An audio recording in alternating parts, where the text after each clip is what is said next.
Media ভয়েসমেলে সবাইকে স্বাগতম। রাত ৯:৩০ বাজলেই তাকে দেখবে বলে সপরিবারে টেলিভিশন সেটের সামনে বসে পড়েন অনেকেই। সেই জনপ্রিয় অন্দরমহল ধারাবাহিকের পরমেশ্বরী অর্থাৎ কনিনিকা বন্দ্যোপাধ্যায় শুটিং এর ব্যস্ততার মধ্যে আড্ডা দিলেন। গল্পের ছলে জানালেন জীবনের নানা অভিজ্ঞতার কথা। পরমেশ্বরীর সঙ্গে শুধু কনিনিকা নয়, এখন যাদের বিয়ে হয়েছে বা হবে তাদের সঙ্গে যেমন মিল আছে, তেমনি যারা মেয়ে হয়ে জন্মেছি তারা কোথাও না কোথাও মিল পাবো। তবে কনিনিকা আর পরমেশ্বরী অনেকটা আলাদা। কনিনিকা একটি স্বচ্ছ পরিবারের শিক্ষিত মেয়ে। সে নিজের টাকা নিজে রোজগার করতে জানে। সে যেভাবে বড় হয়েছে তার সঙ্গে পরমেশ্বরীর কোনো মিল নেই, কিন্তু কোথাও না কোথাও গিয়ে সেও পরমেশ্বরী। পরমেশ্বরী ও কনিনিকা দুজন একে অপরের পরিপূরক, আয়নার মতো কাজ করে চরিত্রটা। এমন অনেক সময় কনিনিকা জীবনে রয়েছে যখন সে পরমেশ্বরীর কাছ থেকে শব্দ ধার নিয়েছে, আবার পরমেশ্বরীও অনেক সময় হয় যখন কনিনিকা তাকে ইন্সপায়ার করে। সুতরাং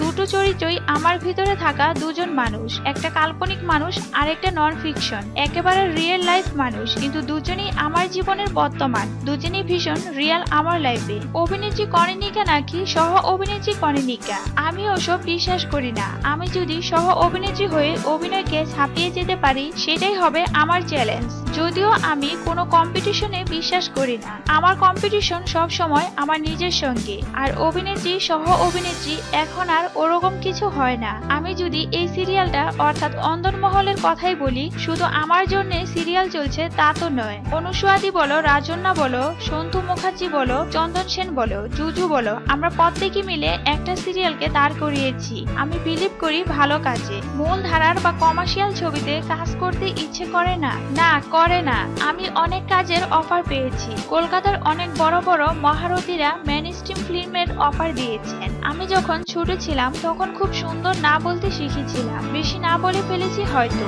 আমার সেই সময় পাওয়া অফার না করেছি, এখন তো আর কোনো প্রশ্নই উঠে না এটা কেন।